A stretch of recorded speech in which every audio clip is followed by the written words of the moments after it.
The one thing I never understood about certain people is them not respecting or understanding why you just don't want to be bothered with. And I think that there's a gap of understanding, or at least immaturity. If a guy just doesn't want to be bothered with, whether it be by his friends or whether it be the chicks that he's talking to, if the guy doesn't want to be bothered with, then let him be. Let the person reach out to you if you know that this person just wants to space out. And there are a couple of reasons why a person just wants to space out, and it's not necessarily have to deal with everybody or anybody. Primarily the reason could be just wants to be alone, doesn't want to be bothered with. That's had a long day is the second good point. If this person is out there putting in work or is being active within a day, at least be happy that the person is out there doing something. There are plenty of cases where just people don't want to do shit, and I never understood it. But to my point, like, if the person is always busy, if he's always trying to keep up with other things, being responsible, and if this person is keeping up with X, Y's, and Z's, then let him be. I don't understand what's the pressure who wants to bother someone. There's nothing wrong with giving somebody some space, and honestly, like, the more space you give a person when they ask for it is like the ideal thing.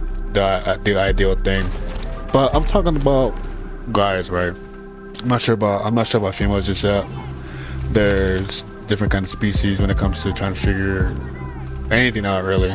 But for the most part, if a guy just wants to take a break, the guy wants to space away, the guy just doesn't want to do anything because he's just busy and doesn't want to be, and when he's not busy, just wants to relax, then let him be. A very good example that comes to mind is, a typical life in a guy, especially if this person's very active. The person has, a typical 40-hour week job, right? It doesn't have to be 9 to 5. But essentially, the guy has to go to work from whatever time to whatever time for 8 hours a day. Typically to avoid traffic, because traffic is whack.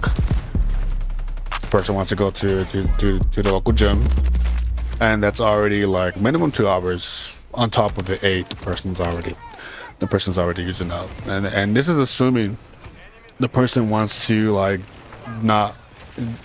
avoid traffic, because traffic is a pain in the ass, right? Because what I do, I go to work, already an hour of my life gone. I work, 8 hours of my life gone. I drive to the gym, and then I'm active. Then that's a minimum of an hour and a half. I want to say wasted or gone. Well, it is gone, but at least taken advantage of. And then another hour to drive home, because distance from work is quite a bit for me. But this is typically like a day in the life of a person. I have to go to work, I have to go to the gym, and for the most part, the person is very content. I know I'm very content with my routine: work, gym, and then go home.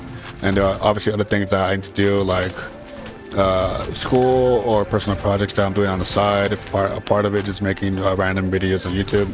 But essentially, what I'm trying to say here is, if the person is going to be busy, typical life, a work balance is 8-hour work, hour and a half traffic max per day, or average, I should say, according to traffic. And gym has to be essential. And if the person's living alone, then there are other things the person has to do, like go to groceries, driving to the grocery store, paying some bills online. There are other things the person has to keep up with. It's not just himself. Right? The person is self-sufficient, the person is responsible, the person living by himself. There are other things that's going to take up this person's time, and it should. I genuinely believe the number one cure to anxiety is action. Going out there, putting in work, seeing some results, and strive to achieve the short-term goals that contribute to your overall long-term life goal. And you know what's funny? Like, the more you get busy, the more you start to understand how to adapt your time and the amount of work you have to dedicate it to. You'd be surprised how fast you'd be able to quickly adapt to your week. Right, so I took on a commitment this year to to go back to community college, learn some things on the side, just because I like learning, and then eventually I want to transition industries. Well, to my point, I was working my typical white collar job, and also taking a lot of courses on the side. And of course, I want to keep up with my social life and my gym lifestyle. And it takes a bit out of you to understand where to put the pieces down onto the table so that it makes sense and have the pieces of the puzzle fit together. But to my point, certain days you just don't want to do anything, which is a good thing. If you're always going to be busy, you always need time to recharge. And there are other days where I'm just 100% putting in work. And there are other days where I'm like, okay, I'm just gonna dedicate this day to just work, or dedicate this day to school. There's nothing wrong with partitioning your time as you see fit, as long as you have sufficient time and energy to do them. And of course, prioritize. We understand that we have exams and all this crap, but what pays the bills, right? And that's work. So obviously you're gonna have to prioritize the bills that you gotta keep up with, and at the same time understand that you just can't have everything.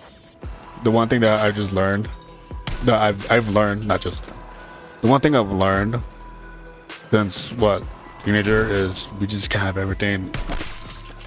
Or two things: we can't have shit every now and then, and we can't have everything.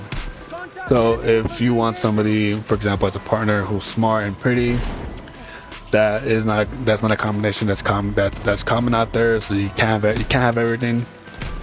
And say you just got something that you've been looking forward to. Maybe it's the brand new Battlefield or Call of Duty game that you wanted to play, and then once you played it, it's trash. So now you're like, oh my god, I can't have shit. Or you bought a new piece of apparel, or a new piece of clothing that you like, and then you get food stains on it the very next day, and you're like, oh my god, I can't have shit. But essentially what I'm trying to say is just to be busy. Be a busy person. It's number one cure, in my opinion, for anxiety. If you're an anxious person, if you're worried about the worst possible thing happening, then the best thing that you can do is to take action. There's this book that I read by Dale Carnegie. Essentially what he says is to figure out if you are anticipating a negative outcome, or there's a possibility of a negative outcome happening, then the best way to anticipate or prepare for this possible outcome, regardless of the possibility rate, is to plan for it. It's to anticipate for it. Live or prepare for the worst possible outcome, so that you were able to control the controllables and figure out the best possible move on a chessboard when you get hit with the worst possible thing. Alright then, fellas. Later.